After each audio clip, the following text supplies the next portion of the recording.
आवाज क्लियर आ रही है? Type in chat box.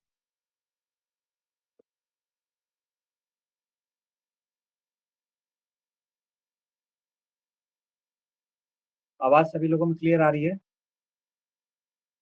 Type in chat box.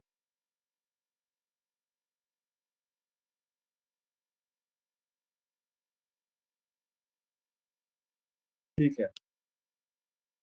Early theory of evolution को हम लोग देख लेते हैं, जो कि डार्विन का, और ये सारे सिद्धांत हम लोगों ने देख लिया है। अर्ली थियरी ऑफ इवोल्यूशन में अगर देखा जाए तो लेमार्किज्म ने क्या दिया था, आप लोगों ने पढ़ा था कि अगर हमें जरूरत पड़ेगी तो नया ऑर्गन हमारे बॉडी के अंदर डेवलप हो जाएगा। ठीक है। अगर हमें जरूरत पड़ेगी तो हमें नया बॉडी के अंदर हमारे नया ऑर्गन डेवलप हो जाएगा, जरूरत नहीं पड़ेगी तो हमारा वो जो भी ऑर्गन रहेगा वो गायब हो जाएगा। तो theory of use and disuse भी इन लोगों ने दिया था। कौन ने? लेमार्किज्म ने दिया था। और इनहेरिटेंस ऑफ एक्वायर्ड कैरेक्टर के बारे में, हालांकि ये टॉपिक हमने पढ़ लिया है। एक्वायर कैरेक्टर में उन्होंने यही बताया था कि भैया जो जिराफ होता है अपने गर्दन को ऊपर की तरफ खींचता है, इसलिए उसकी गर्दन लंबी हो गई है। नहीं तो अगर वो जरूरत नहीं होता, अगर अगर उस चीज की जरूरत नहीं पड़ती तो इस गर्दन जो होती है वो छोटी ही रहती। ठीक है। डिस्प्रूविंग लेमार्क क्या था? तो ये पीडीएफ एक बार हम रिवाइज करते जा रहे हैं, क्योंकि जो कुछ बचा होगा तो इससे कवर हो जाएगा। तो डिस्प्रूविंग क्या था? डिलिमिटेशन इसका यही था कि एक्सपेरिमेंट इन्होंने काफी कंडक्ट किया और प्रूव करना चाहा लेमार्क के आइडिया को। अच्छा, वाइबा में ही पूछे थे। चलो, तो मान लेते हैं कि डिस्प्रूविंग लेमार्क में ही है कि अगर एक्सपेरिमेंट कंडक्ट कराया गया और क्या ये वाइबा में पूछा गया था तुम लोगों से आज? चलो, अच्छी बात है। तो डिस्प्रूविंग क्या थी लेमार्क की? बस ओवर अभी इस पीडीएफ में जो चीजें पढ़ा दे रहा हूँ ताकि इस पीडीएफ में जो चीजें वो पढ़ा दे रहे हैं ताकि हमारा ये चैप्टर कवर हो जाए। ठीक है ना? तो हम लोगों ने ऑलरेडी पूरे डिटेल्स इस चीज को देख ही लिया है। तो डिस्प्रूविंग क्या था लेमार्क का? तो बताओगे कि बहुत सारे एक्सपेरिमेंट मतलब किए गए ताकि लेमार्क के आइडिया को प्रूव किया जाए, लेकिन वो पूरी तरीके से अनसक्सेसफुल रहा। आप लोगों ने देखा था कि माउस जो चूहा था उसका पूंछ बार बार काटा जा रहा था, टेललेस, ताकि हमें बिना पूंछ का चूहा मिले, लेकिन वो कभी मिला ही नहीं। और फीमेल का जो वेस्ट है ये बात कर रहा है, वो भी इसको देखा गया। पेटल्स ऑन फ्लावर, अगर फ्लावर के पेटल को बार बार काटा जा रहा था लेकिन पेटल्स बार बार आ जा रहे थे। तो ये कुछ लेमार्किज्म के जो थे डिसमार्क थे, या जिसके लिए डिस्प्रूव किया गया था। डार्विन की थ्योरी भी आपको हमने प्रॉपर तरीके से बताया कि डार्विन थ्योरी क्या थी। इसमें से कुछ नोट्स यहाँ से लेके आप लोग बना दीजिएगा, हालांकि मैंने पहले ही बता दिए थे कि इसके अंदर क्या क्या है। ठीक है, आगे बढ़ते हैं जहाँ से हम लोग को देखना है। Artificial versus natural selection. ठीक है। नेचुरल सिलेक्शन क्या होता है और आर्टिफिशियल क्या होता है? आर्टिफिशियल क्या होता है? ये किसी को हम लोग आर्टिफिशियली, जैसे क्या होगा कि ऐसे कोई प्लांट है जो हिमालय वगैरह रीजन में बेसिकली ग्रो होते हैं, तो उनको हम लोग क्या करते हैं, यहाँ पे आर्टिफिशियल मतलब इकोसिस्टम प्रोवाइड करते हैं ताकि वो पूरी तरीके से ब्रीड कर सकें और ग्रो कर सकें। और नेचुरल सिलेक्शन क्या होता है कि जो नेचुरली जो अपने आप को इस इन्वायरमेंट की कंडीशन के हिसाब से अपने आप को ढालेगा, जो सिलेक्ट कर पाएगा वही इन्वायरमेंट पे रहेगा, जो नहीं यहाँ पे रहेगा वो चीज। हाँ, जो ह्यूमन मेड रहता है उसको हम लोग, जो ह्यूमन मेड जो इन्वायरमेंट रहता है या जो इकोलॉजी जिसको मिलती है, तो उसको हम लोग आर्टिफिशियल बोलते हैं। जो नेचुरली रहता है, तो नेचुरल सिलेक्शन में आप देखोगे, नेचुरल सिलेक्शन में आप यही बात करोगे कि जो नेचर द्वारा प्रोवाइड किया गया हो और जो स्पीसीज उस नेचर के एनवायरमेंट के अकॉर्डिंग अपने आप को अडाप्ट करेगा, वही अडाप्ट कर पाएगा, वही उस इन्वायरमेंट में सेलेक्ट करेगा और रहेगा, वही जीवित रहेगा।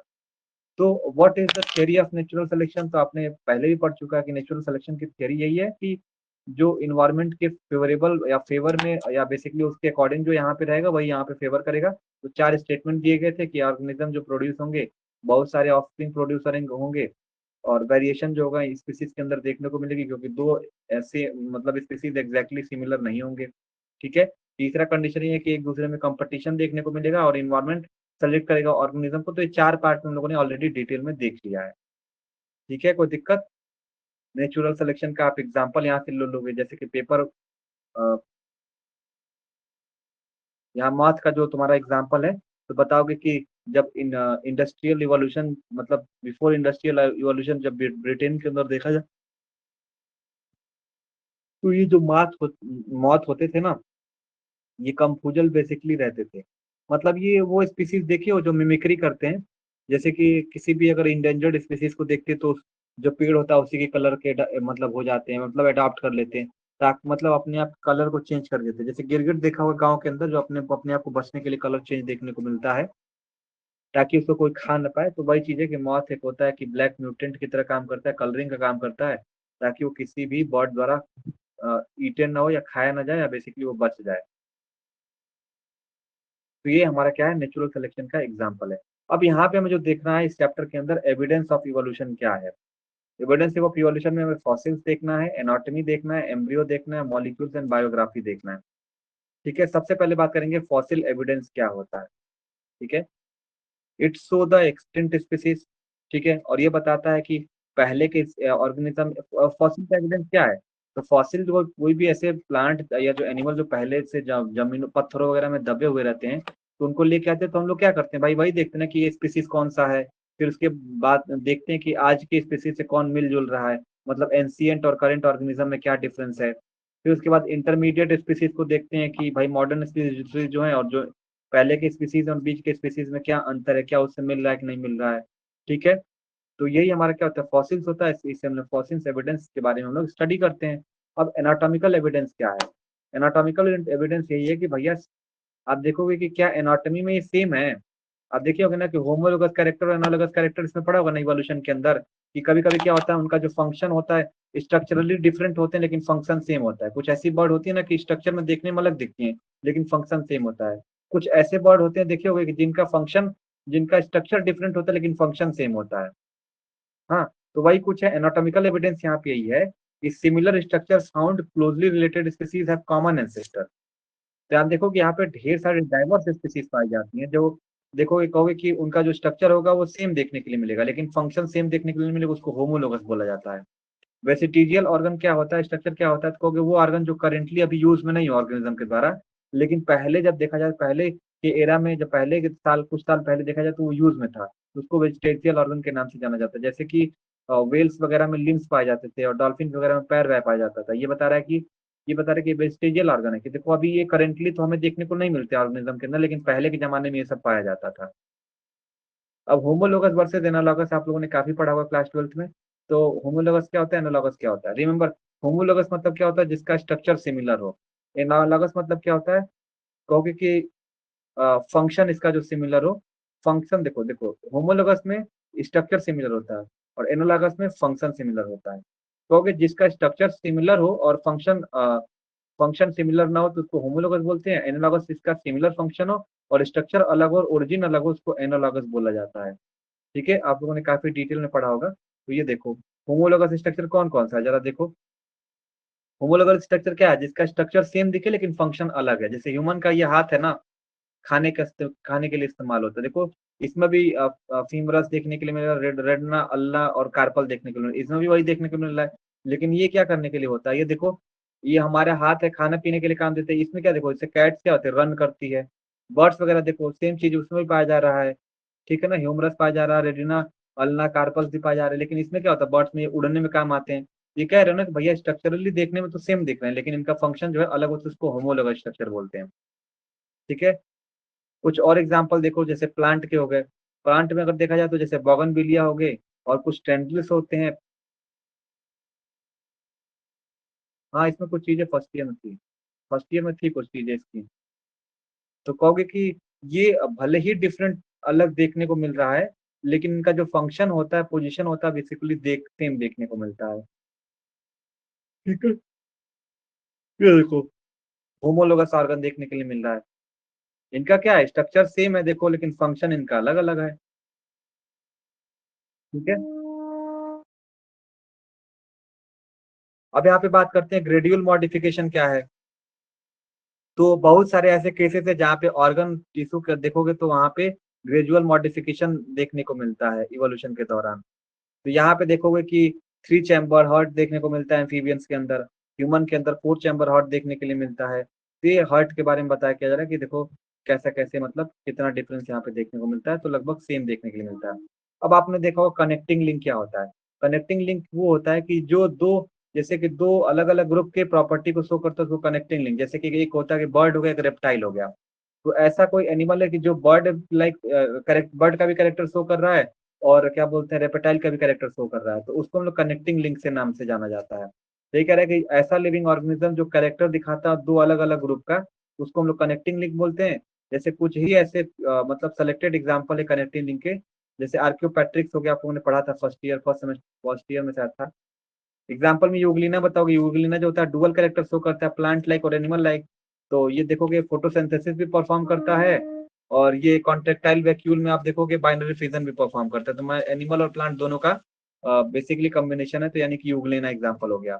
दूसरा क्या हो गया, एग लाइंग मैमल हो गया। एग लाइंग मैमल क्या होते हैं, कनेक्टिंग नहीं दिखाते रेप्टाइल और मैमल के बीच में। जैसे एग्जाम्पल में डक बिल्ड पैलेटिपस एक एग्जाम्पल है, वो कनेक्टिंग लिंक दिखाता है। ठीक है। अब एविडेंस इन एम्ब्रियो के बारे में बात करेंगे क्या है, तो कहोगे पैटर्न ऑफ जो मियोसिस होता है, फर्टिलाइजेशन होने के बाद जो माइटोसिस होता है, या फिर जितने भी वर्टिब्रेट होते हैं एम्ब्रियो, होमोलोगस स्ट्रक्चर होता है, लेकिन एडल्ट में वो स्ट्रक्चर होमोलोगस नहीं होता है। तो कई सारे ऐसे एविडेंस है जो आपको देखने को मिलेंगे, जैसे कि टेल हो गया, लिम्स बर्ड्स हो गया। तो वर्टिब्रल जो होते हैं इनके कॉमन, जो वर्टिब्रेट होते हैं इसके कॉमन एंसेस्टर भी देखने को यहाँ पे मिलते हैं। जैसे एग्जाम्पल हो गया, देख मॉलिक्यूलर एविडेंस क्या है यहाँ पे, कहोगे कि मॉलिक्यूलर एविडेंस जैसे कि डीएनए हो गया, तो बेसिक जेनेटिक कोड होते हैं सभी स्पीसीज में, जैसे ह्यूमन के पास है कि जेनेटिक कोड है, जीन वगैरह सेम देखने के लिए मिलता है। तो कहोगे कि जो स्पीसीज जो सिमिलर होते हैं उनकी जो डीएनए में भी सिमिलरिटी देखने को मिलता है, और जो स्पीसीज अलग होते हैं उनके डीएनए में भी डिफरेंस देखने को मिलता है। ठीक है। तो प्रोटीन के बारे में बात करो तो कि कुछ सिमिलर डीएनए की वजह से क्या होता है, तो जो ऑर्गेनिज्म होते हैं उनके पास बेसिक प्रोटीन होता है, और कुछ सिमिलर स्पीसीज ऐसे होते हैं कि अमीनो एसिड का सीक्वेंस होता है प्रोटीन के अंदर। और बायोग्राफी के बारे में बात किया जाए तो जब स्टडी किया जाएगा डिस्ट्रीब्यूशन ऑफ ऑर्गेनिज्म, या ऑर्गेनिज्म का जो अर्थ पर डिस्ट्रीब्यूशन है इसके बारे में जब देखा जाएगा, तो कई सारे ऑर्गेनिज्म ऐसे होते हैं कि अपने आप को अलग अलग इन्वायरमेंट के हिसाब से अडाप्ट किए रहते हैं। ठीक है। अडेप्टेशन में जैसे कि वो ट्रेड फॉलो करेंगे सर्वाइवल के लिए, फिटनेस के लिए कि वो कैसे कितना इफेक्टिव हमारा ट्रेट है। कुछ ऐसे होते हैं कि अपने आप को बचने के लिए मिमिक्री करते हैं, उसी के रंग में ढल जाते हैं। कंफ्यूजन मतलब होता है कि कॉमोफ्लेज मतलब होता है कि अपने आप को उसको बचाने के लिए, मतलब उसके एनवायरमेंट लाइक, मतलब उसके एनवायरमेंट को अडॉप्ट करना, उसके कलर को अडॉप्ट करना, उसके प्रॉपर्टी को अडॉप्ट करना। तो यही था इवोल्यूशन के अंदर। अच्छा ये बताओ इसमें से क्या क्या पूछा गया इवोल्यूशन में, जो मैं पढ़ा चुका हूँ इतना, ये इतना एनफ है कि कुछ और भी पूछा गया, जरा हमको बता देना। तो हम इसको खत्म करके हम सीधा पेपर टू चल चलेंगे ना, इधर की तरफ, इधर ही ये महीना खत्म होने से पहले जूलॉजी पेपर टू का जो पोर्शन है वो निपटा देते। हालांकि हमको तो लग रहा है केमिस्ट्री साथ समाप्त हो गई है, कुछ खत्म नहीं है। केमिस्ट्री खत्म है ना, उसमें तो कुछ नहीं पढ़ाना, इससे तो केमिस्ट्री नहीं ले रहे हैं, हमको तो इतना पता है खत्म हो गया है। ऐसा तो नहीं है कि कुछ बचा है ऑर्गेनिक फिजिकल इनऑर्गेनिक में। आइसोलेशन थ्योरी, चलो आइसोलेशन थ्योरी बता रही हूँ। और कुछ।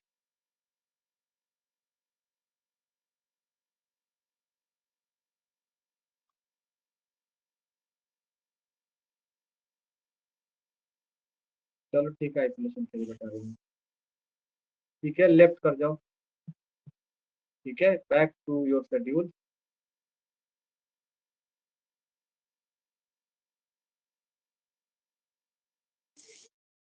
चलो वही सिर्फ देखना, जो क्वेश्चन आने वाले रहेंगे जो उतने इंपॉर्टेंट नहीं रहेंगे उसको नहीं। अगर देखोगे इन्वायरमेंट वाला, तो इन्वायरमेंट वाला हम सोचे बाद में लेंगे। एक दिन में इन्वायरमेंट का लेना, एक दिन में पूरा इन्वायरमेंट कवर करा देंगे वो 1 तारीख को।